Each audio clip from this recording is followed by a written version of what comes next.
Bien, alors voilà, ça y est, tout est monté. Donc là, cette partie-là n'est pas encore implémentée, mais comme vous allez le voir, il n'y aura peut-être pas besoin. Donc j'ai mon moteur là-haut qui alimente. Donc j'ai repris l'ancien moteur, hein, voilà, qui alimente donc via une courroie et une poulie. Je me rappelle plus comment elle fait, celle-là. Enfin bref. Voilà, donc j'alimente via mon alimentation ici de Charlemagne. Donc j'ai évidemment qu'un seul moteur alimenté. Donc voilà, donc ça démarre comme ça en fait. Voilà. On agite le châssis, étant donné que le gyroscope fait de la résistance. C'est le châssis qui encaisse toute l'histoire. Donc il n'y a bien sûr aucun mouvement dans l'action. Voilà. Donc ce que je vais faire, c'est que je vais freiner le châssis. Et il va se passer que c'est le gyroscope qui va prendre le couple.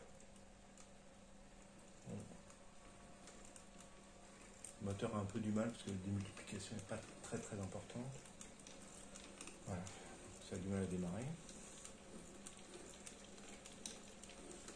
Attendons.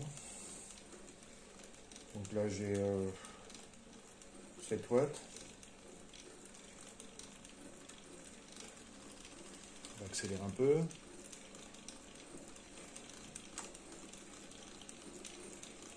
« 9 watts.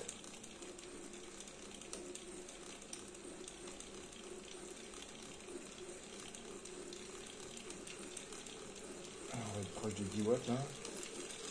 Ouais, 10 watts. Donc regardons ce qui se passe maintenant. Si je lâche. Voilà. Donc ce qui se passe, c'est que le gyroscope, lui, ne veut plus tourner.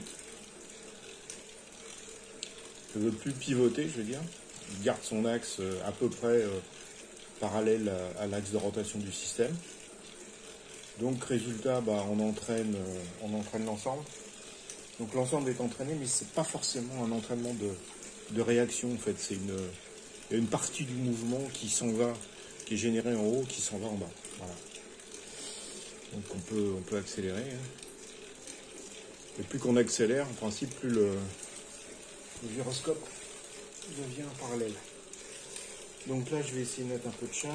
On va voir ce qui se passe.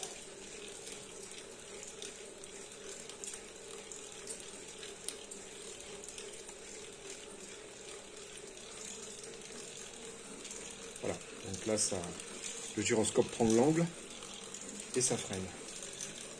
Donc là, je suis à 11 watts à peu près.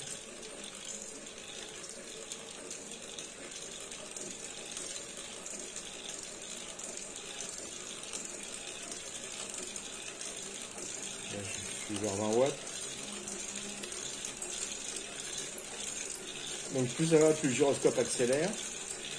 C'est vrai que j'ai pas une grosse rotation au niveau du générateur.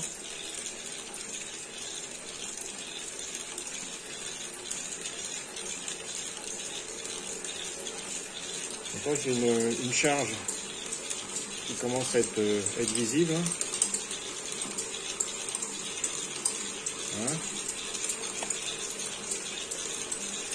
Là, je suis à 30 watts.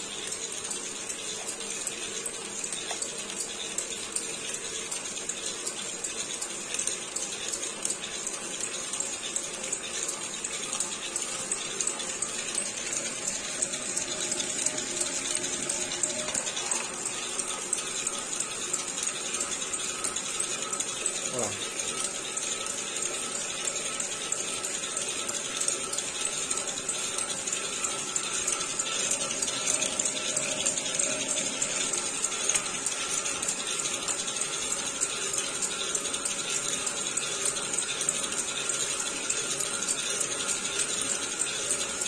Bien. Là, j'ai un gyroscope qui tourne assez vite.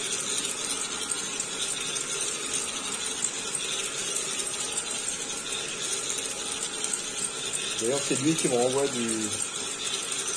en fait du jus dans l'alimentation.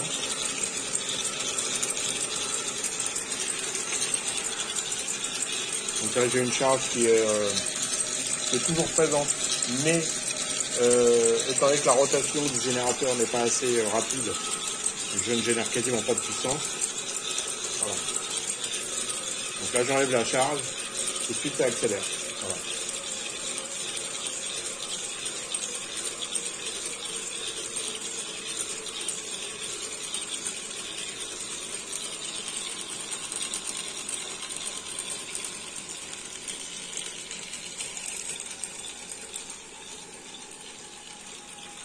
Voilà, donc dans cette configuration-là, finalement, j'ai pas besoin de mettre en rotation le châssis. J'ai pas besoin de le maintenir, j'ai besoin de pas m'en occuper en fait, parce qu'il y a la réaction gyroscopique qui fait qu'il se met dans une position et que grâce à lui, grâce à cette réaction gyroscopique, en fait, je transmets le mouvement au générateur. Bon voilà. Donc pour l'instant, je suis pas dans des puissances énormes, hein, parce que je dois générer 6 ou 7 watts environ comme ça à vue de nez pour 30 watts ou 40 watts d'entrée, ce qui est pas terrible, mais ce qui est déjà meilleur, bien meilleur que ce que j'avais avant. Voilà, donc je vais continuer à triturer le machin.